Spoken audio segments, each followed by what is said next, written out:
Allahu Allahu Allahu Allah Allahu Allahu Allahu Allah Allahu Allahu Allahu Allah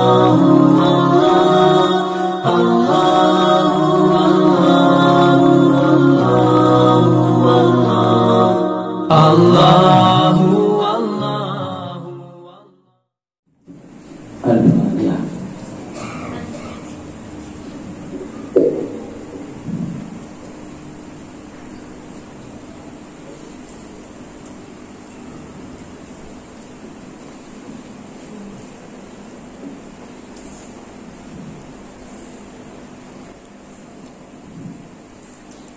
Bismillahirrahmanirrahim. Assalamualaikum warahmatullahi wabarakatuh. Alhamdulillahirabbil alamin. Wassalatu wassalamu ala asyrafil anbiya'i wal mursalin wa ala alihi wa sahbihi ajma'in. Amma ba'd. Tuan-tuan para khalifah, hadirin hadirat serta para tetamu sekalian, marilah kita bersyukur kepada Allah yang telah melimpahkan rahmat dan karunia-Nya kepada kita semua, sehingga pada malam hari ini kita dapat melaksanakan salat maghrib berjamaah. Salawat dan salam kita ucapkan dan kita sampaikan kepada Rasulullah sallallahu alaihi wasallam beserta keluarga, para sahabat dan para pengikut-pengikut beliau. Mudah-mudahan kita mendapat syafaat Rasulullah di hari kemudian nanti. Amin ya rabbal alamin.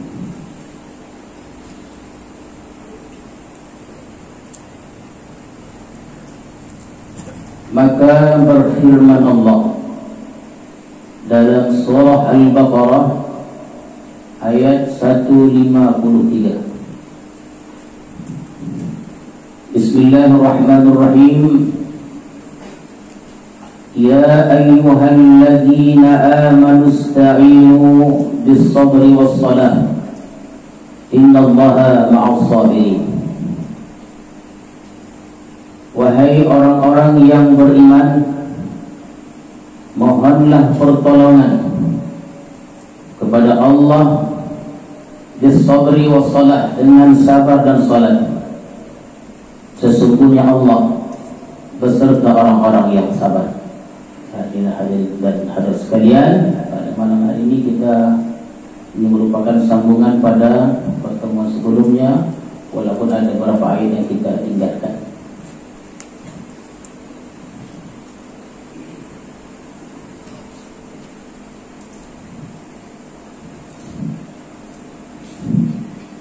Jadi hidup ini mestilah ada cita-cita. Ada cita-cita. Cita-cita dalam menegakkan agama Allah Subhanahu wa ta'ala, menyeru kepada kebaikan dan mencegah dari yang mungkar. Kalau kita tidak sanggup mencegah kemungkaran itu, yang ada di hadapan kita suruh kebaikan-kebaikan. Setidak-tidaknya kita tidak ridha dengan kemungkaran itu. Jadi cita-cita yang kita maksudkan adalah menegakkan agama Allah Subhanahu wa ta'ala. Itu merupakan yang sangat besar, cita-cita yang mulia dan tinggi. Oleh karena itu hadirin sekalian, apabila kita sudah memulai langkah kita untuk ini, maka pasti cabaran atau hambatan akan datang. Jalan yang ditempuh akan semakin sukar. Semakin tinggi cita-cita kita itu, semakin mulia cita-cita kita, maka semakin sukarlah, sulitlah perjalanan yang akan ditempuh. Menegakkan kalimat Allah ini mesti ada keteguhan hati dan ketetapan hati. Itulah landasannya. Kalau kita berjalan tidak ada ketetapan hati dan keteguhan, maka cita-cita tadi tidak akan tercapai. Dan ingatlah, begitulah yang diperbuat oleh para Rasulullah, para nabi-nabi, bahkan Rasulullah SAW, dan mereka mencapai kemenangan. Mereka mencapai kemenangan. Apa sedangkan kemenangan mereka? Mereka menang karena kesabaran mereka. Ista'inu bis-sabr, dengan kesabaran. Hampir 100 kalimat sabar ini termaktub di dalam Al-Quran Karim. Sabar ini merupakan senjata yang sangat ampuh. Dengan sabar segala urusan dapat diselesaikan. Itulah sabar. Hadirin dan hadirat sekalian, Nabi Ya'qub alaihi salam bersabar selama 25 tahun hanya ingin berjumpa dengan anak kesayangan Nabi Yusuf, sehingga dalam riwayat dikatakan sehingga beliau buta, tidak dapat memandang karena menangis siang dan malam rindu kepada anaknya. Bersabar 25 tahun sehingga Nabi Yusuf ada di hadapannya, kembali kepada beliau. Dengan apa? Dengan kesabaran. Nabi Yusuf alaihissalam dipenjara selama lebih kurang 7 tahun, difitnah di Mesir pada saat itu, dan dikeluarkan beliau dari penjara, bahkan diangkat menjadi bendahara raja pada saat itu. Kenapa? Karena kesabaran. Nabi Ayyub alaihissalam disisihkan oleh masyarakatnya, diusir karena penyakit yang luar biasa. Bertahun-tahun sabar sehingga kembali ke kampung halamannya, ketumpah darahnya, berjumpa dengan anaknya yang awalnya 10 menjadi 20. Anaknya 10, dan setiap seorang yang berkahwin 10 tambah 10 menjadi 20. Karena apa? Karena kesabaran. Luar biasa sabar. Nabi Ibrahim alaihissalam seperti kita kemukakan pada pertemuan sebelumnya, memenuhi segala kalimat-kalimat Allah wa tammaha. Segala ujian-ujian yang Allah ujikan kepada Ibrahim, beliau berhasil menghadapinya. Kenapa? Karena kesabaran Nabi Ibrahim. Nabi Musa berhadapan dengan Fir'aun, berhadapan dengan Haman dan Qarun, dan Nabi Musa berjaya, berhasil. Kenapa? Karena kesabaran. Nabi Isa karena kesabaran dengan Hawariyunnya. Bahkan ada dalam satu riwayat yang kita mungkin kurang beradab menyatakannya, tapi riwayat itu ditulis begini: ada seorang nabi karena kurang sabar. Begitulah tulisan itu. Walaupun sukar kita, susah nak menyebutkan ada nabi kurang sabar, tapi riwayat itu menulis begitu, sehingga nabi tadi meninggalkan kampung halamannya karena tidak sabarnya. Begitu tulisan itu. Akhirnya beliau berlayar, mendapatkan 3 kali undian yang dicampakkan ke laut itu. Dicampakkanlah beliau hingga dimakan oleh ikan besar. Beberapa hari kemudian dicampakkan oleh ikan ke beliau ke tepi, dilatih untuk menjadi sabar. Itulah Nabi Yunus alaihissalam.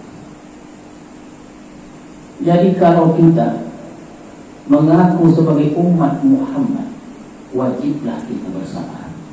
Sabar menderita, sabar menunggu hasil. Tetapkan hati dan jangan gelisah. Itulah. Apalagi kita hidup di tengah-tengah masyarakat yang punya karakter yang berbeda. 100 orang yang ada di hadapan kita, 100 orang itu punya sifat yang berbeda. Bersabarlah. Sabar untuk menderita. Sabar ini berat.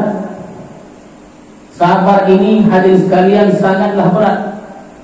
Dan memanglah sabar ini tidak nampak faedahnya apabila musibah dan ujian tidak datang. Itulah sabar. Kita berani bercakap sabarlah, Berapi-api kita, sabarlah karena kita belum ditimpa ujian. Maka sabar itu memang berat, dan memanglah sabar itu belum nampak faedahnya apabila bahaya dan kesulitan belum datang. Tetapi apabila bahaya itu datang secara tiba-tiba, akan terjadi perjuangan batin dalam diri kita. Pergolakan, gesekan, tarik menarik antara kegelisahan dan ketenangan. Itulah ini, antara tenang dan gelisah.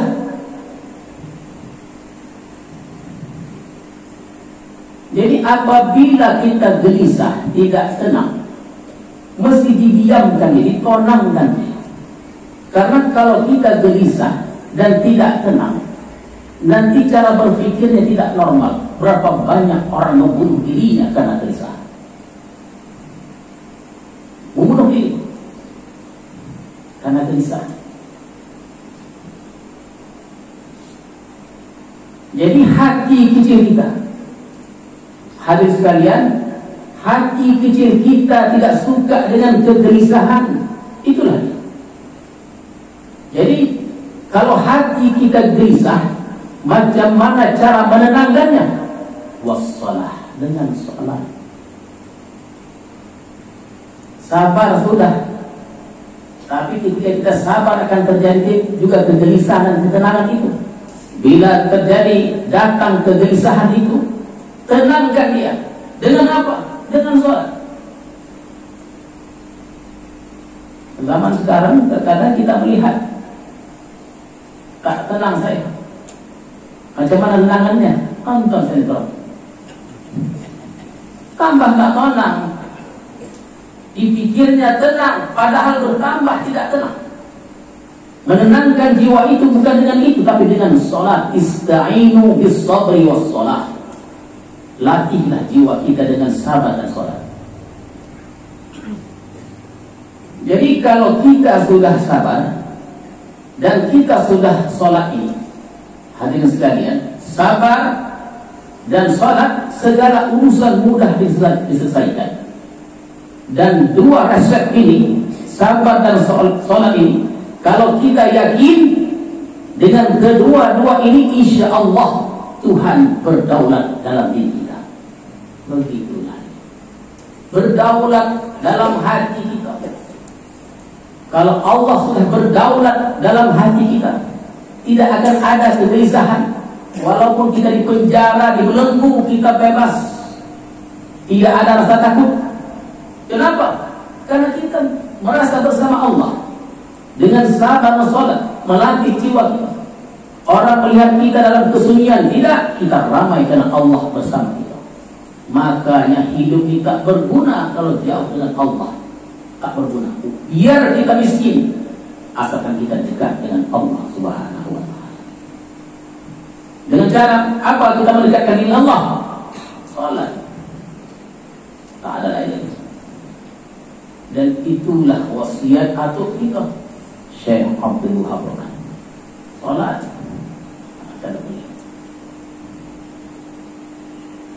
Itu Turki itu, Erdogan itu dia. Salat subuh di Turki itu macam salat Jumat. Sehingga dalam berita itu sebutkan Turki mampu membayar hutang-hutangnya pada dunia. Kata Erdogan, konsepnya salat kan. Sembahyang jamaah, sembahyang subuh di Turki itu seperti sembahyang Jumat. Macam mana kita melihat Jumat, subuh itulah.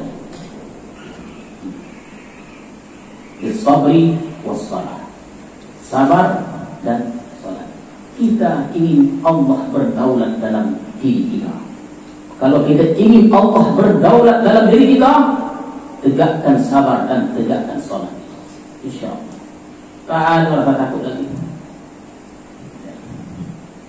Makanya hadirin dan hadirat sekalian, ketika Khalid bin Walid mengalahkan Persia 10.000 berhadapan dengan 100.000, bukan main-main.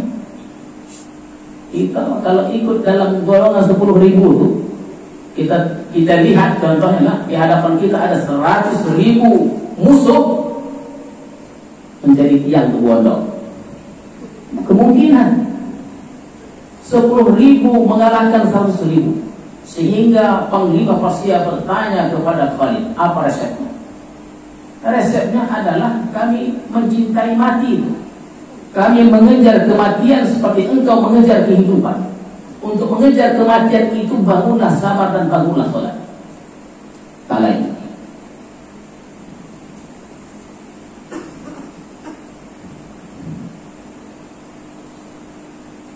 Inna Allah ma'as-sabirin, dan Allah bersama orang sabar.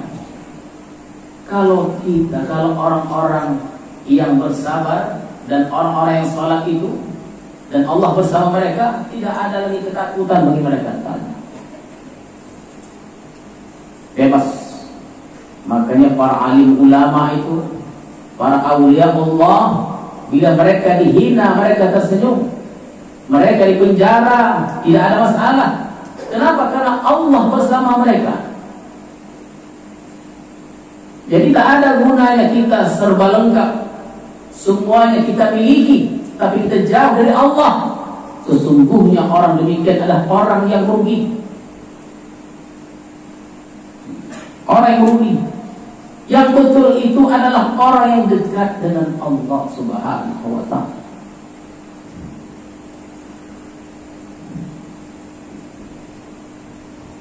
Wala taqulu, kata Allah, dan jangan engkau katakan lima yuqtalu fi sabilillah, terhadap orang yang terbunuh di jalan Allah. Itu ya, kira-kira begitulah.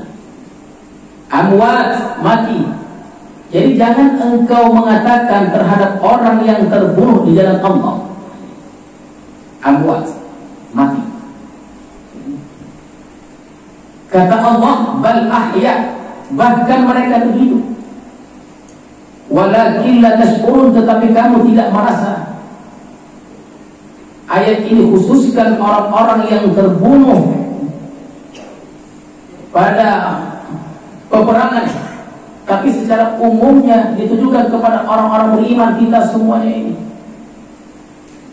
Jadi jangan kita katakan orang yang mati itu mati. Tidak ada orang mati itu mati. Bila dia mati, itulah awal kehidupan. Itulah di awal kehidupan. Tak boleh kita katakan sudah meninggal, ialah karena sudah berpisah. Jasadnya akan hancur menjadi tanah dan akan dikembalikan. Jadi orang yang mati itu, itulah awal kehidupannya, dan tidak ada akhirnya.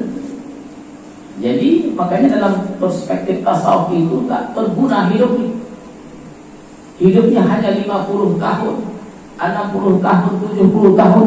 Setelah itu kita akan kekal hidup abadi berdasarkan amal kita. Kalau baik amal kita, indahlah hidup itu.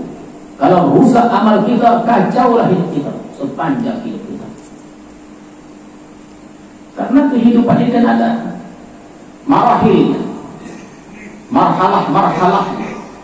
Ada alam rahim, koci. Dilahirkan kita hidup di dunia, lebih besar dalam rahim. Ada namanya alam barzah, itu lebih besar dari alam dunia ini, lebih besar. Jangan kita katakan alam kubur itu barzah, itu bukan itu dia. Itu tompek menyimpan mayat. Tompek menyimpan mayat. Dan mayat ini mereka punya kehidupan tersendiri, punya undang-undangnya, punya peraturan-peraturannya.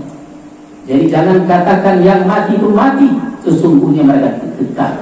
Mereka itu hidup dikekalkan oleh Allah Subhanahu wa ta'ala. Ruh dan dikekalkan oleh Allah. Adakah orang-orang mati yang dikatakan mati itu mendengar? Oh, mendengar. Jangan katakan mereka tidak mendengar. Karena kalau kita ucapkan salam untuk ziarah, mereka mendengar dan menjawab salam kita itu. Mendengar sholat perempah kaki kita, suluk, mereka dengar. Dan pendengaran mereka lebih tajam dari pendengaran kita. Maka banyak-banyak kita ziarah. Karena Rasulullah pernah bersabda, kuntu nahaitukum an ziyaratil qabri fazruruha. Dulu kularang, sekarang kusuruh. banyak faedahnya. Makanya tempat wisata yang paling elok itu di atas dunia nih, tempat melancong kita nih, luar nih, kubur Masaki. Kubur Masaki. Kita kalau masuk Medan Plaza yang katanya mau dijual dari itu, Allah alam, yang ada plaza-plaza itu, masuk nanti pukul 5 sore, ke hulu ke hilir, tengok ini, keluar dari jam 9, karena di dalam itu tak ada siang, tak ada malam, orang aja lupa. Tapi kalau kita berziarah, tak lain yang kita ingat orang mati. Kalau kita datang ke rumah sakit, yang kita dengar jeritan-jeritan, tumpahan darah, kesedihan. Kalau yang kita lihat itu kesedihan, tumpahan darah dan lain-lainnya, hati kita dicium dekat dengan Allah Subhanahu wa Ta'ala. Maka tempat yang elok itu rumah sakit dan kubur. Berat, memang berat ya. Ya, memang berat. Dan yang besar itu alam akhirat. Alam akhirat. Jadi hal ini sekali, orang-orang mati melihat orang hidup. Mereka melihat, bukan melihat perbuatan kita. Kalau kita berbuat kemaksiatan, mereka bukan melihat perbuatan kita itu. Mereka melihat nilai perbuatan kita itu. Nilainya. Kalau kita berbuat dosa, mereka tahu. Bukan mereka lihat perbuatan dosa itu, nilainya, hasilnya. Dan mereka merasa malu dengan orang-orang lain. Oh, keluarga dia berbuat tidak baik dan seterusnya. Tahu. Kalau kita orang beriman meninggal kita, itu di alam kubur sudah tahu. Oh, fulan akan datang, mari kita sambut. Mari kita sambut. Gembira menyambut wong elok.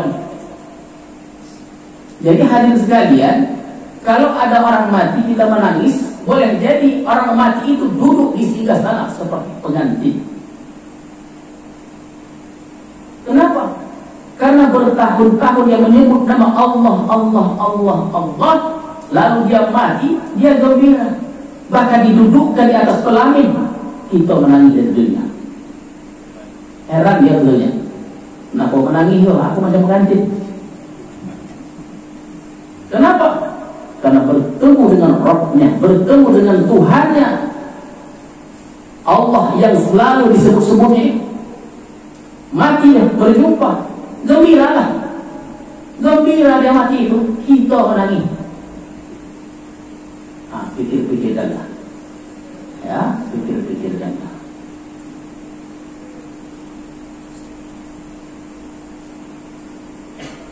Ziarah kubur.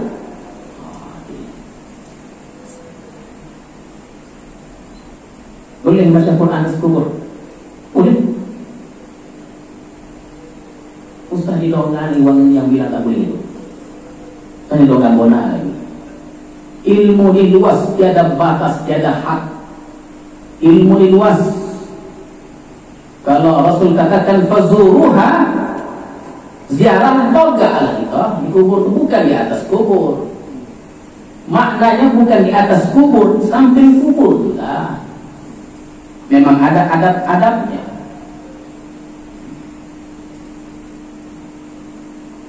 Ada satu hadis dari Amr bin Auf, hukum membaca Quran di atas kubur.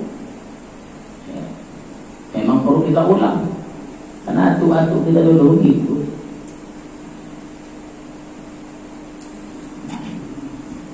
Hadis Amr bin Auf radhiyallahu anhu qala idza dafantumuni faaqimu hawla qabri qadra tunharu jazur wa yuqassam lahmuha hatta asta'nisa bikum wa a'lam ma urajih min rusul rabbi.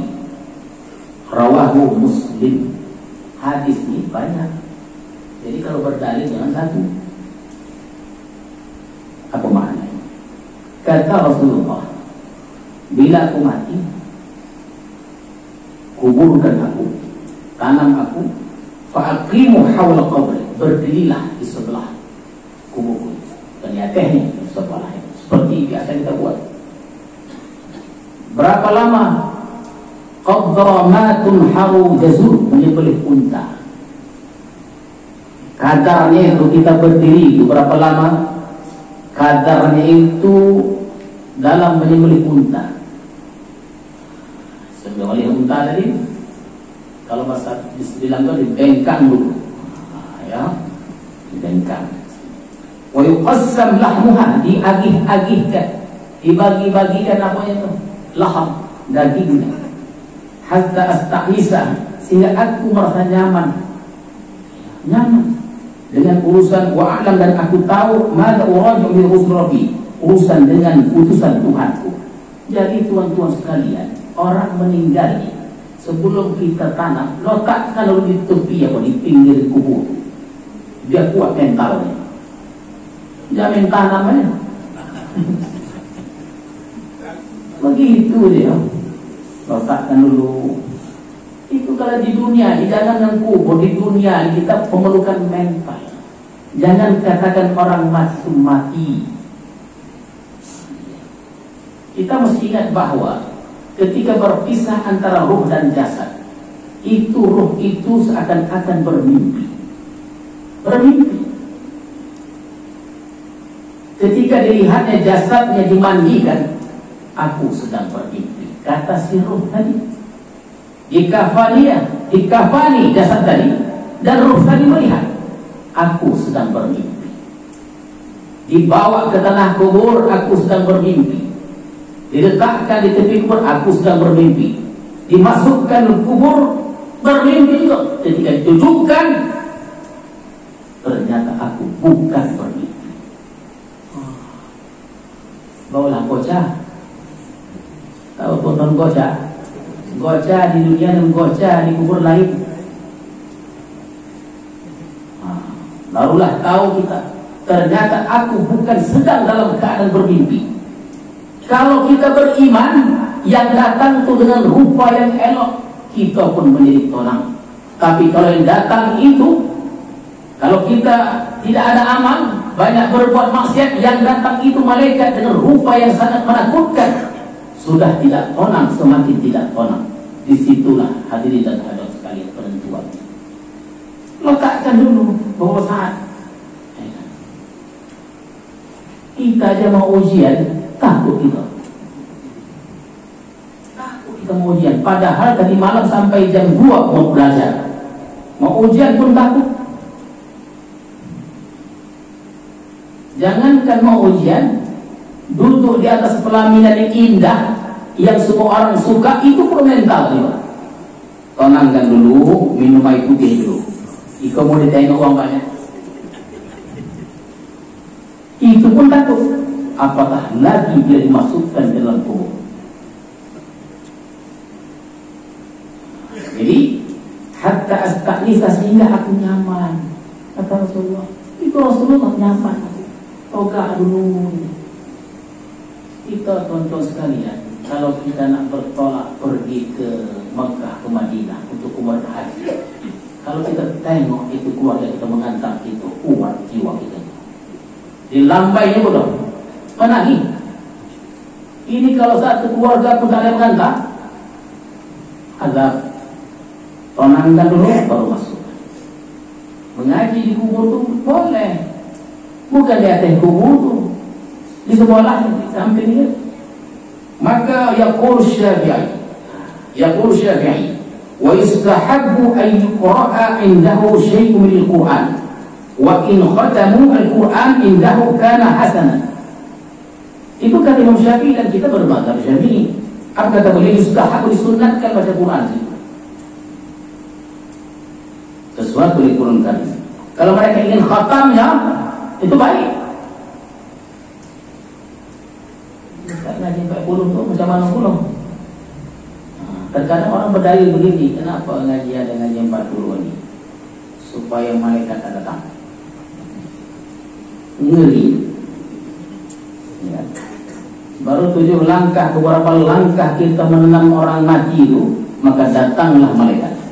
Beberapa langkah datang malaikat. Oh, kalau tak melangkah tak datang. Gitu dia. Dia buat rumah. Mengaji itu sampai puluh hari malaikat tak datang. Bukan begitu, itu kiasan betapa cepatnya datangnya malaikat. Jadi kata yaqul Syafi'i wa yustahab an yuqra'a indahu syai'un min al-Qur'an wa in khatamu al-Qur'an indahu kana atasnya itu indahu atas kana hasanan. Nah, boleh, ya boleh. Jadi orang yang mengaji 40 ini kalau supaya tidak kena hujan, dia berniat mengaji 40 di kuburnya. Dia buatlah rumah supaya tidak kena hujan dan panas. Itu aja. Ya, itu saja. Terkadang kita heran nih, karena orang banyak mengada-ngada. Dalam ceramahnya begini,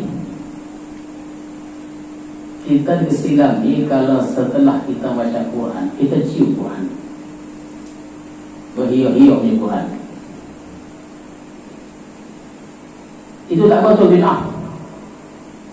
Untuk apa tidak ada faedahnya kita mencium Al-Quran setelah baca Quran karena tidak pernah dibuat Nabi katanya. Kata dia begitu. Quran ini adanya bila? Ada Quran zaman Nabi. Karena kita heran gitu. Belum ada Quran zaman Nabi. Bersalaman setelah sholat itu bid'ah hukumnya karena tidak pernah dibuat Nabi. Bid'ah. Haram. Haram itu apa? Kita tanya sama dia begini. Tuan ini karena mereka tak dalil. Tidak ada katanya selepas sholat bersalam-salaman dan tidak pernah dibuat Nabi. Ada dalilnya. Kalau jawab itu tak dalil aja. Kita tanya dia, tuan ini kalau setelah sholat terkadang habis sholat itu duduk sebalik tiang. Boleh? Boleh. Habis sholat buka HP. Kan bonah itu kan? Boleh? Boleh. Terkadang habis sholat kita ke kamar mandi. Boleh? Mana dalilnya? Bab bersalaman minta dalil. Bab buka HP tak minta dalil pula. Ada dalilnya. Kalau boleh kita habis sholat kita buka HP, boleh? Mana dalilnya? Kalau habis sholat kita ke kamar mandi boleh? Mana dalilnya? Mereka tak minta dalil, tapi meminta itu dia bersalaman. Ada dalilnya. Kuang kojo namanya kok. Jadi boleh? Boleh. Salaman. Bila menempel tangan antara tangan itu boleh menghilangkan ghib, hasad dengki. Hadirin sekalian.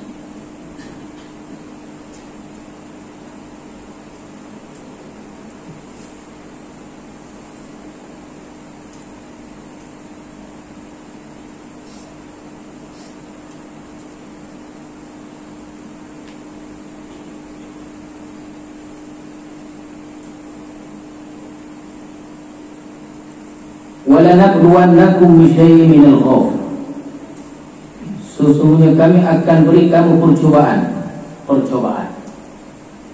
Dan dengan sesuatu minal khauf,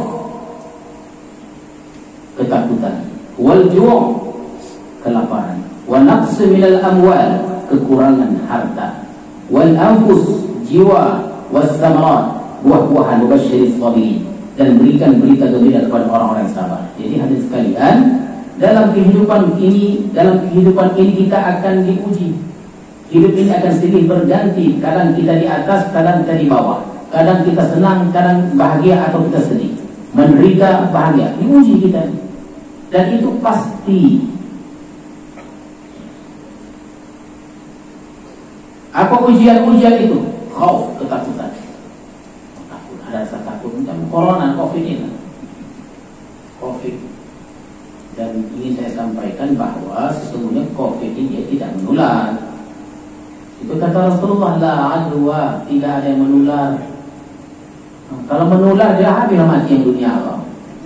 Dia tidak menular, cuman ada panduannya. Kalau kita dalam satu kampung itu ada penyakit seperti itu, jangan keluar. Bila kita keluar dari kampung ada penyakit di kampung, jangan masuk. Begitu dia. Dan penyakit itu jangan tidak ada yang menular. Tapi jangan lokek-lokek bunuh. Kata Ustaz tak menular, lokek jangan. Kan begitu maksudnya. Walju, kelaparan. Ya, ini hadis sekalian, ini sebenarnya peristiwa hijrah Rasulullah SAW. Ya, ancaman-ancaman dari musuh, ya, dari luar dan dalam. Walju, kelaparan. Kelaparan.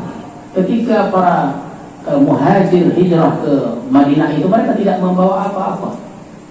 Dan bila kita ilustrasikan kepada diri kita dalam kehidupan ini, akan kita rasakan kelaparan itu. Bersabarlah. Wa naqsu minal amwal, kekurangan harta. Terkadang kita diuji dengan kemiskinan, tidak memiliki harta. Bersabarlah. Wal anfus, jiwa, kematian.